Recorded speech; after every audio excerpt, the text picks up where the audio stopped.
These are a few things that flare up my dystonia. Let's do this. Number 1, overusing my muscles. Because I have dystonia in my toes and my feet and my legs, mostly, I get it in my hands and other places too, but I mostly get it in my feet, my toes, and my legs, I can only walk 2,000 steps or less in a day, or I'm going to trigger my dystonia in my feet and my legs and my toes. So I cannot overuse my muscles, or I will trigger and flare up my dystonia. Number 2, specific activities or muscle movements like calf raises or pointing my toe or like writing with a pen. These activities can cause my dystonia to flare up, so I just avoid them altogether. Being stressed out or having big emotions like being really upset about something, crying about something, being really either angry, being really nervous about something, any big emotion can also flare up my dystonia, unfortunately. It's like the worst time when you want your feet to start twisting in, but that's usually when it happens.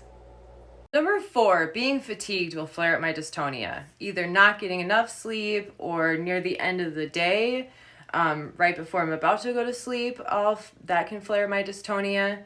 So I have dopa-responsive dystonia, which means when my body is depleted of dopamine, that is when I get my dystonic episodes. And dopamine is replenished in sleep.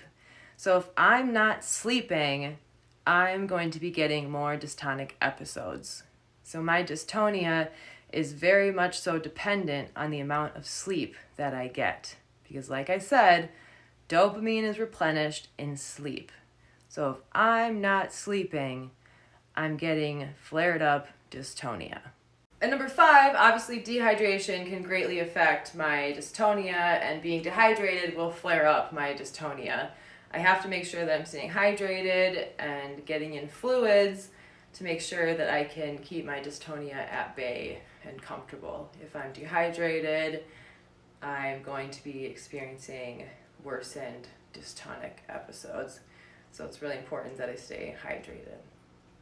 Makes sense, I suppose.